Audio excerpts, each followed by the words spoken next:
Look at the images coming out of Canada. Look at the sheer volume of footage surfacing from Toronto over the last 24 hours. If you take a step back and examine the cultural footprint of what just unfolded north of the border, you will realize very quickly that this is no longer just a standard sports story. We have crossed into completely unprecedented territory. The city of Toronto cannot stop talking about Caitlin Clark. It is dominating the headlines, it is dominating social media feeds, and it is dominating the conversations of everyday fans who are witnessing something that defies every historical precedent this sport has ever established. There are moments in athletic history where the hype is manufactured, where marketing departments try to force-feed a narrative down the throats of the public, hoping against hope that the audience buys into the illusion. But what we saw in Toronto was not an illusion. It was not a curated public relations campaign. It was an organic, overwhelming, and undeniable demonstration of absolute cultural dominance. Caitlin Clark is simply that popular. She is operating at a level of visibility and influence that has completely shattered the traditional boundaries of women's basketball. And the reverberations of that reality are sending shockwaves through every corner of the basketball landscape. To truly understand the magnitude of what took place, you have to look at the atmosphere inside that arena. 19,000 fans walked through those turnstiles. 19,000 people packed every single row, from the courtside seats all the way up to the rafters, creating an electric, deafening wall of sound. And when you scanned the crowd, when you looked across the vast expanse of that venue, you did not see a fractured or divided audience. You saw a literal sea of number 22 jerseys. It was an ocean of support, an undeniable mandate from the paying public that they were there for one specific individual. In a city that is not her home market, in an entirely different country, 19,000 strong showed up with one collective purpose: to witness the Caitlin Clark phenomenon in person. When you reach the point where an athlete can cross international borders and command the attention of an entire metropolis, to the point where she feels bigger, more recognizable, and more magnetic than the prime minister, the president, or whatever high-ranking political official is in office, you have moved beyond standard athletic stardom. You are watching a cultural force of nature operate in real time. She is commanding an audience that transcends local fandom, transcends team loyalty, and transcends regional borders. She is simply massive. She is an undeniable titan in modern sports entertainment, and every single metric we have continues to validate that truth. Yet as spectacular as that spectacle was, we need to have a very serious, very direct conversation about the undercurrents of tension that this level of stardom creates. Because when you walk into an arena filled with 19,000 people who are chanting for your opponent, when you look up into the stands and see 19,000 fans wearing the number 22 jersey of the person you are competing against, it does something to the human psyche. It exposes the raw, uncomfortable reality of the sport. And the truth is, there were people inside that arena, people on that court, who were visibly, deeply unhappy to see that overwhelming sea of support. At the very center of that simmering resentment is Marina Mabrey. We have to pull back the curtain and talk about the history here, because context is everything in professional athletics. This did not begin last night.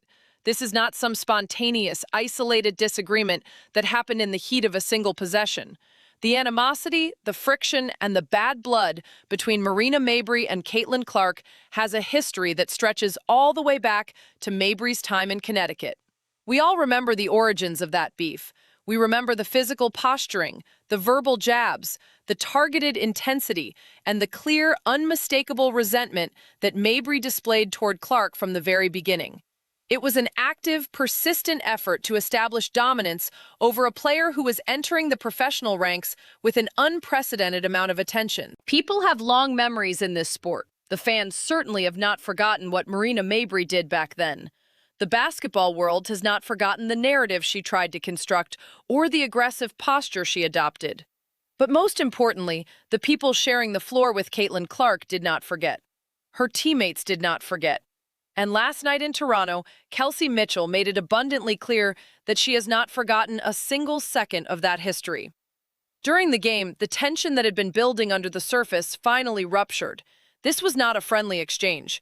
This was not standard competitive banter. Kelsey Mitchell had words for Marina Mabrey, and she did not deliver them from a distance. Mitchell pulled right up on Mabrey. She stepped directly into her personal space, closing the gap until they were nose to nose, face to face, in a posture that left zero doubt about what was happening. Let's analyze that moment for what it actually was. When an athlete steps into your immediate breathing room like that, when someone closes the physical distance and looks directly into your eyes with that level of fire and intent, the unwritten rules of competition dictate that you are on the absolute razor's edge of physical violence. That is the universal signal on the hardwood.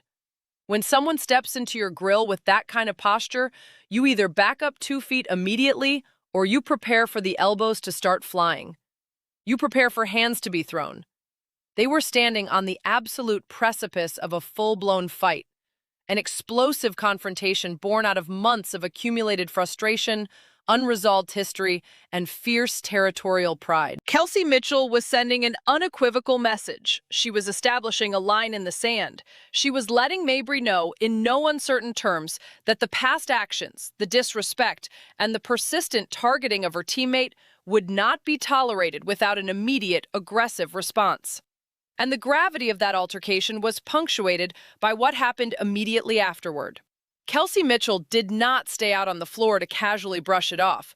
She did not linger on the bench. She went straight to the locker room, leaving the entire arena processing the shockwaves of an explosive confrontation that laid bare the raw, unfiltered emotional intensity governing this matchup. Think about the psychological pressure cooker that produced that moment. On one hand, you have Marina Mabrey, an athlete who has harbored open animosity toward Caitlin Clark since her Connecticut days, suddenly forced to play in a foreign arena that has been completely transformed into a home venue for her rival. She is looking at 19,000 fans who are cheering Clark's every movement. She is surrounded by a sea of number 22 jerseys. She is confronted with the inescapable, crushing reality that no matter what she does, no matter how hard she plays, the entire narrative, the entire commercial engine, and the entire emotional energy of the building belongs exclusively to Caitlin Clark. And when that reality collides with an opponent like Kelsey Mitchell, who is ready to physically defend her teammate and meet any hostility with immediate escalation, the emotional dam breaks. That is why the aftermath of this game is so telling. In the hours following the final buzzer, photographs began circulating across the internet, capturing Marina Mabrey in a state of visible, unmistakable emotional distress. Images surfaced showing her visibly crying. Let that marinate for a moment. You have an elite professional athlete, someone known for playing with a fierce, aggressive, and often abrasive edge, visibly breaking down in tears in the wake of this matchup. Those tears are not just about a single loss on the scoreboard. Those tears are the visual representation of an existential collision between personal pride and an unstoppable reality. It is the realization that the animosity, the targeted hostility, and the attempts to diminish Caitlin Clark have completely failed. It is the psychological weight of knowing that the narrative has completely slipped out of the hands of the critics.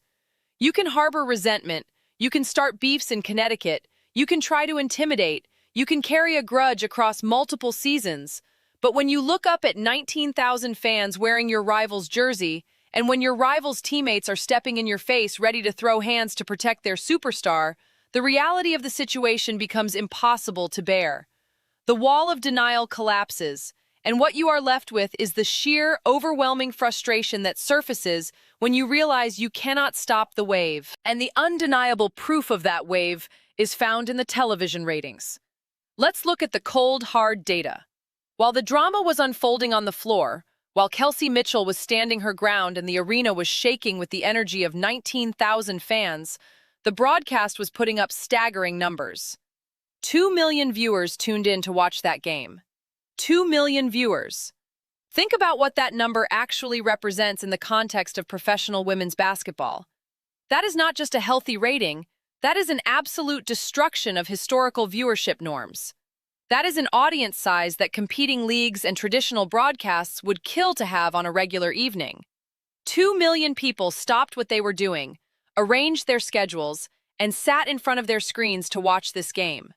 They did not tune in for the corporate branding. They did not tune in out of generic curiosity. They tuned in because Caitlin Clark was on the floor. She is killing the viewership metrics. She is destroying previous records and resetting the standard for what is possible in modern sports broadcasting.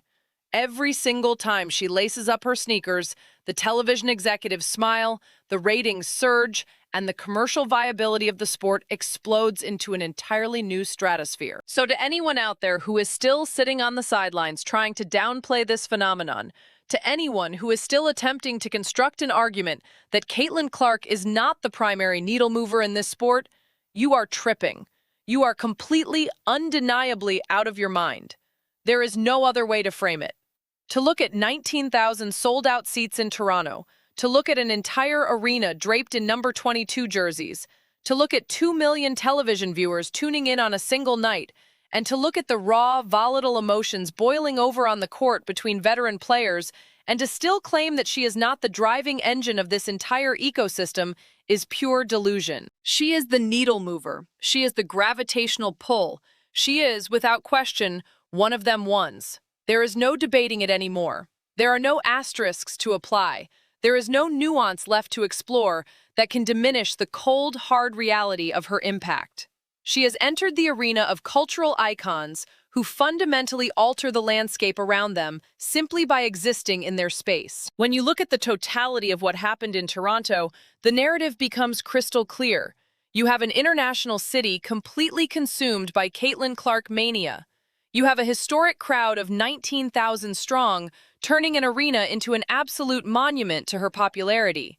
You have a broadcast pulling in 2 million viewers, proving once again that the public's appetite for her game is insatiable. And on the court, you have the raw, unvarnished human drama that inevitably accompanies this level of greatness. The lingering hostility of past beefs, the fierce loyalty of teammates like Kelsey Mitchell, who are willing to go nose to nose and risk a physical brawl to defend their standard, and the visible, emotional breakdown of opponents who simply cannot process the overwhelming magnitude of the moment. This is what real, transformative sports theater looks like. It is intense, it is emotional, it is polarizing, and it is completely captivating. The critics can stay mad. The haters can try to hold on to old grudges and pick fights from Connecticut to Toronto and everywhere in between. But the numbers do not lie. The footage does not lie. The 19,000 fans do not lie, and the 2 million people watching at home certainly do not lie.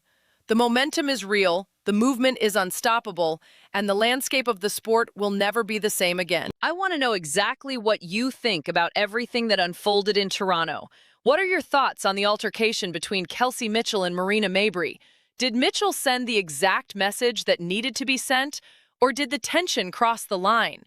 And what does it say about the state of the game when an arena in Canada is completely blanketed in number 22 jerseys while 2 million people watch from home? Sound off in the comments section below and let your voice be heard. Make sure you hit that like button, make sure you subscribe to the channel, and make sure you keep those notification bells turned on so you never miss a breakdown when the news drops. Shake the haters off, stay locked in, and until next time, I am out of here.